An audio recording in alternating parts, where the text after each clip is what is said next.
ไม่ให้มัน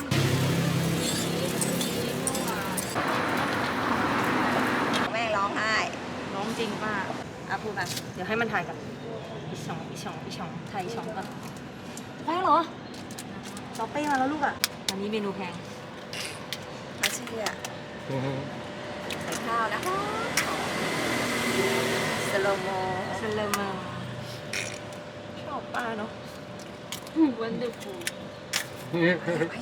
เอาเลยทำไมลูกๆถึงไม่ชอบป้าบ้างทำไมอ่ะแล้วก็ต้องเปิดสโลโมแชมป์เอาแม่ทั้งกระปุกเลยดีไหมไม่ได้ป้าเอาเหรอกินมากไปก็เป็นมะเร็งป้าหล่นป้าไม่อะไรป้าค่อยๆฉีกลงไปนะจ๊ะ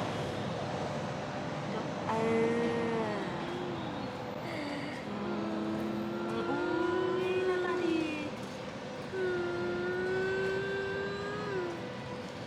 เขาคงบอกแม่เคี่ยวสุดท้ายแล้วใส่แค่นี้ใส่อีกป้าใส่อีกไม่เป็นไรเอามาอีกป้าเอามารวย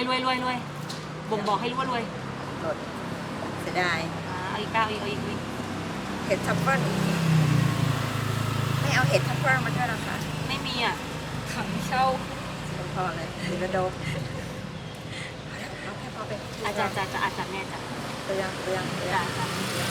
เพราะขนาดนี้เขาหุงข้าวหม้อหนึ่งอ่ะใช่ถูกต้องไม่ให้มันให้กินความให้ความเพียวๆมาดีกว่าเนาะเม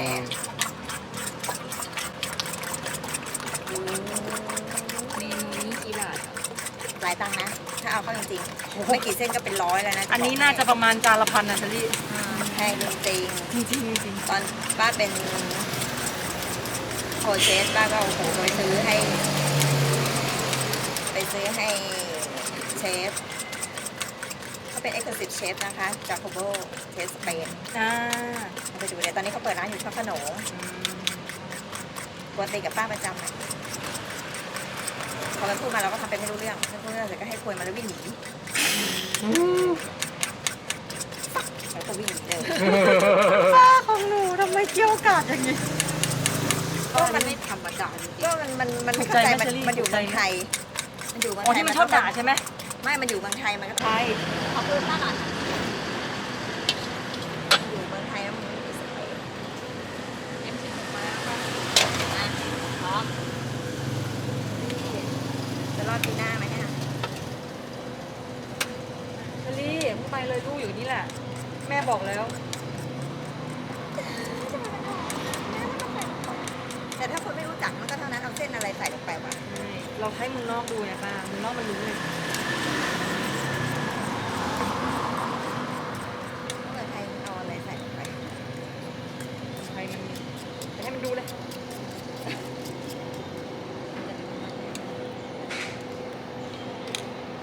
ข้าวนะแชมป์เคยกินย่างข้าวเนี่ยไม่เคยทำไมล่ะบินไปบินมาบินสารพัดจะบินจะไม่รู้บินจอดแล้วก็กลับเลยไงป้าเด็ดจัดเสียชัดเกิดอะไรเสียชัดเกิดแชมป์โดนด่าชาตินี้ยังมีอีกทั้งหลายวันไม่คนเรามีแค่3 วัน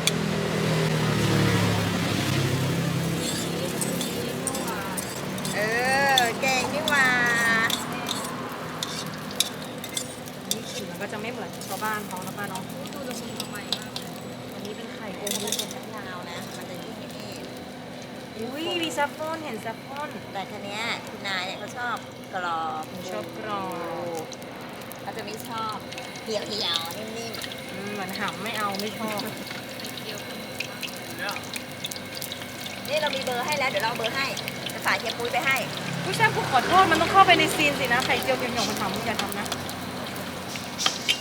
แถมทางบ้านป้าเขาเอามะนาวมะพร้าวมาเต็มเลยอย่าเพิ่มภาระให้คนตัดสิเดี๋ยวไม่เป็นไรพูดไปเลยแชมป์เหี่ยวๆมันทำเดี๋ยวป้าจะเอามะพร้าวให้มึงกินอ่ะไม่เห็นเรียนเลยเขาไม่รู้จักกันอ่ะอุ้ยแดงๆซัฟฟอนเจ้าของไม่ตูดป้าอันนี้ก็1,000แล้วเนาะได้ าหนูไปกินร้านเขาฉีกให้หนูแค่หย่อมรังแคสีแด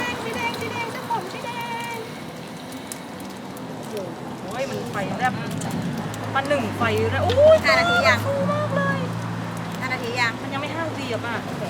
5แบบ5ยิวๆอ่ะ ถ้าเดี๋ยวมีไฟอีกนะหากว่าเอากระทะ เพราะป้าเป็นคนมีไฟอ่ะ จะไหม้กล้องเองนั่นแหละ เออ มันก็ตลกดีนะ เออ นั่นแหละเป็นบ้า โอ้โห